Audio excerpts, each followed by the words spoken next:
Do mais puro som, levando a mensagem muito mais longe. 12h28. Começa agora o programa Momento da Escola Dominical. Momento da Escola Dominical. Apresentação Moisés Rosa.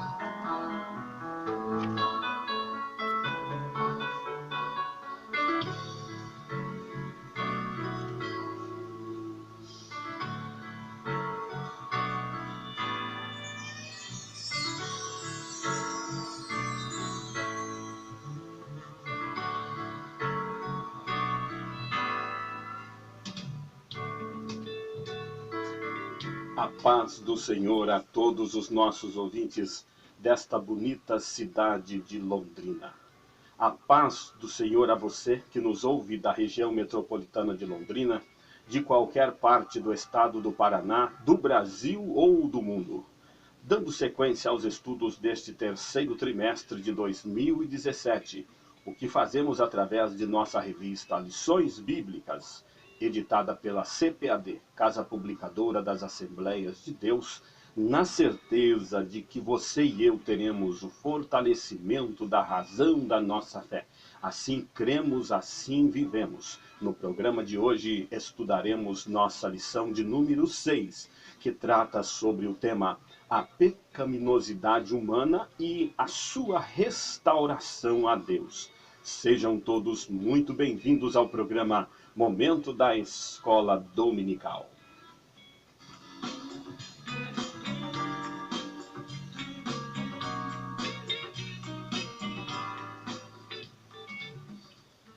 Para iniciarmos nossa lição de hoje, gostaria de convidar nossos ouvintes para que abram suas Bíblias na carta escrita pelo apóstolo São Paulo aos Romanos, capítulo 3, versículo 23, que é o nosso texto áureo de hoje, onde está escrito o seguinte: porque todos pecaram e destituídos estão da glória de Deus.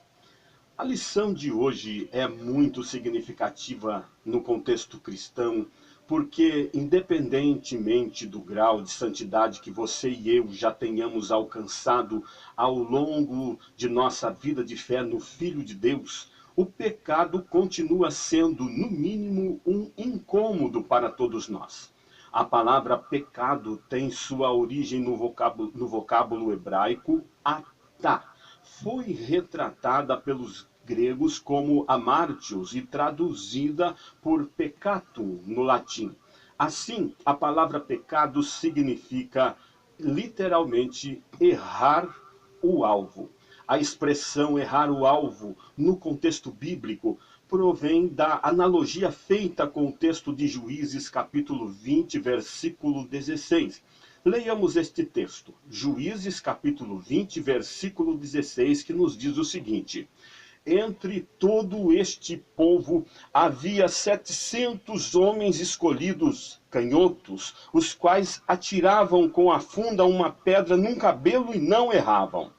Ora, este texto que acabamos de ler faz alusão a um grupo de elite da tribo de Benjamim, uma das 12 tribos da nação de Israel, composto por 700 homens que se destacavam dos demais soldados daquela tribo por causa da habilidade de guerrear utilizando uma arma chamada funda. A funda era uma arma utilizada na guerra. No caso específico de Israel, me parece que este equipamento foi usado pela primeira vez pelo rei Davi, na ocasião em que derrotou Golias, o gigante filisteu. A funda era uma arma de precisão e consistia em um pedaço de couro, onde se acomodava uma pedra. Nas extremidades deste pedaço de couro eram presos 2 pedaços de cordas compridas. Em um desses pedaços de cordas era feito uma espécie de laço que era mantido preso à mão do atirador.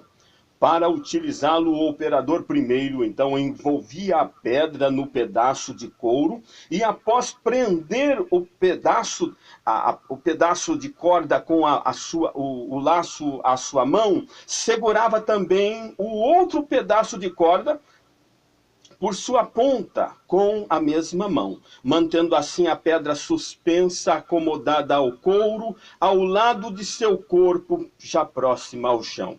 Feito isso, após realizar alguns giros com a funda, finalmente soltava a pedra da corda, que não tinha laço, mantendo a funda presa à sua mão pelo laço da outra ponta de corda. E assim a pedra era finalmente arremessada na direção do adversário, sendo capaz de matá-lo caso atingisse algum de seus pontos vitais. Por analogia, os teólogos entendem que a dificuldade que os soldados benjamitas tinham para obter sucesso no tiro de funda, quando o alvo era um fio de cabelo posto à distância, era semelhante à dificuldade que você e eu temos para seguir o modelo estabelecido por Deus a todos os seres humanos através da Bíblia, a palavra de Deus escrita.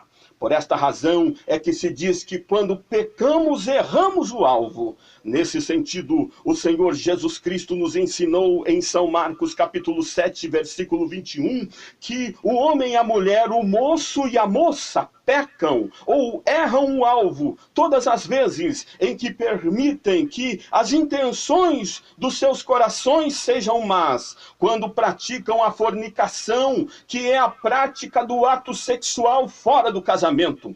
Erramos o alvo também, segundo as palavras de Jesus, quando furtamos algo de alguém, quando cometemos homicídio, e aqui não importa se matamos os outros ou matamos a nós mesmos. Erramos ao cometermos adultério, que é a infidelidade conjugal, quando somos apegados exageradamente ao dinheiro ou aos bens materiais. Nas palavras de Jesus, erram o alvo ainda todas as pessoas que agem de má fé ou com fraude. E os que vivem somente em função dos prazeres carnais obtidos através dos 5 sentidos do homem, que são a visão, a audição, o tato, o paladar e o olfato, são igualmente contaminados pelo pecado e erram o alvo, os que se inclinam à inveja, à blasfêmia, à soberba e à estupidez.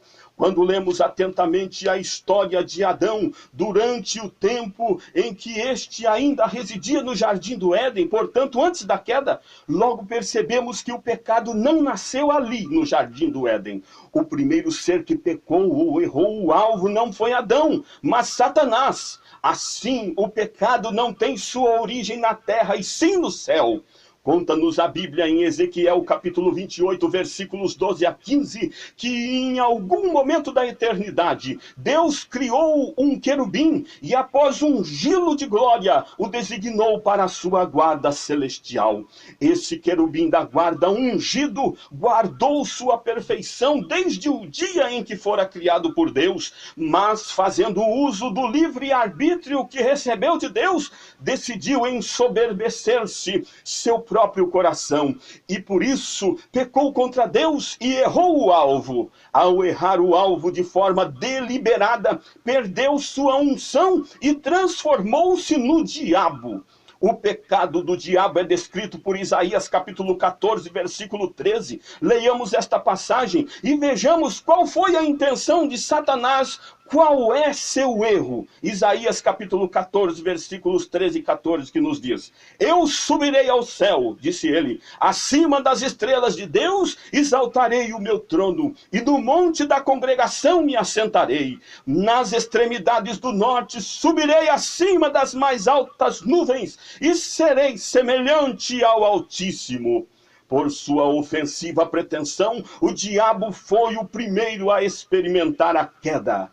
no jardim do Éden, de igual modo, Adão e Eva também erraram o alvo ao desobedecerem, comendo do fruto produzido pela árvore da ciência do bem e do mal, do qual Deus os advertiu para não comerem. A Bíblia é clara ao ensinar-nos, na primeira carta aos Coríntios, capítulo 15, versículo 49, que todos os seres humanos herdam a natureza pecaminosa de Adão, de modo que não existe nenhum ser humano no mundo que não peque. Eis aí, pois, a razão pela qual Paulo declarou nossa triste realidade em Romanos, capítulo 3, versículo 23, ao referir que todos pecaram e destituídos estão da glória de Deus. A estas alturas de nosso estudo, fica evidente que o Deus único e verdadeiro apresentado pela Bíblia se mostra extremamente justo. Ele fez justiça no céu ao punir o pecado de seu querubim ungido, destituindo-o da glória que lhe havia dado. Ele fez justiça no jardim do Éden ao estabelecer as consequências que o primeiro casal do mundo e toda a humanidade deveriam se sujeitar por causa do pecado. Deste modo, acredito ser de fundamental importância que você e eu tenhamos a sabedoria necessária para resolvermos o que faremos com o livre-arbítrio que Deus nos concedeu nesta vida. Penso então ser de grande importância aqui a leitura de um comentário trazido pela Bíblia de Estudo Pentecostal, edição 1995, na página 34, onde está escrito o seguinte: Deus criou o ser humano como um ente moral capaz de optar livremente por amar e obedecer ao seu Criador, ou desobedecer-lhe e rebelar-se contra a sua vontade. Isso que me amarra em Deus. Sim, o fato de saber que Deus poderia ter criado um bando de alienados, mas não. Apesar de sermos sua criação, sua simples criação, e estarmos assim num plano infinitamente inferior em relação ao nosso Criador, Deus nos respeitou de tal maneira a ponto de nos conceder o direito de escolhermos servi-lo ou não. Isso não impressiona você?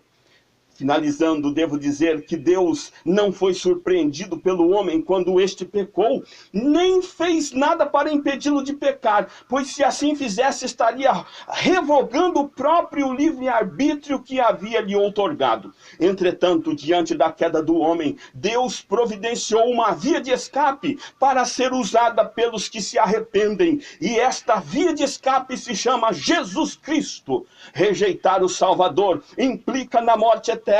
Recebê-lo é o modo pelo qual aceitamos o sacrifício que ele fez por nós na cruz, através do qual nos garantiu a purificação e o perdão dos nossos pecados. Concluo este breve comentário lembrando a letra de um antigo hino que diz: aceita a Cristo e também o seu amor, aceita já, que o teu coração se abra para esse dom, pronto para crer, pronto a receber. Faze esta oração no silêncio do coração, dizendo: ó Senhor, eu te quero, eu te aceito. Pela fé, eu tomo Jesus como Salvador.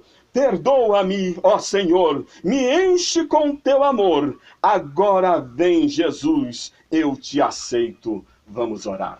Querido e amado Deus, nós te rendemos graças, Senhor, pelo privilégio de sermos amados pelo Senhor. Meu Deus, mesmo sendo nós pecadores, mesmo estando, meu Deus, numa situação infinitamente inferior à tua, nós te agradecemos porque o Senhor tem colocado este grande tesouro dentro de um vaso tão frágil, um vaso de barro. É assim assim que nos consideramos, Senhor, e nos rendemos diante da tua majestade, o Deus de toda misericórdia, que é capaz de alcançar este homem, esta mulher, este moço e esta moça, que, Senhor, igualmente a mim reconhece que é pecador. Meu Deus, porque o Senhor é o nosso Salvador, entregamos a nossa vida, reintegramos a nossa vida nas tuas mãos, nesta manhã, neste dia, no nome santo de Jesus, agradecidos, amém, amém, graças a Deus.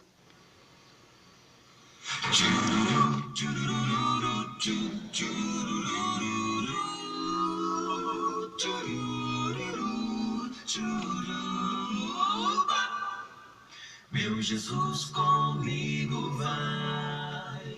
E assim chegamos ao final de mais um programa Momento da Escola Dominical, mas nós queremos convidar você para no próximo sábado, no mesmo horário, neste mesmo horário, sintonizar na Rádio Difusora de Londrina para acompanhar conosco a nossa próxima lição, cujo tema será a necessidade do novo nascimento. Estamos indo embora. Um forte abraço do seu irmão Moisés Rosa. Fiquem todos com Deus e viva Cristo, o Senhor! Acabamos de apresentar com Moisés Rosa Momento da Escola Dominical. Até o próximo programa, se Deus quiser.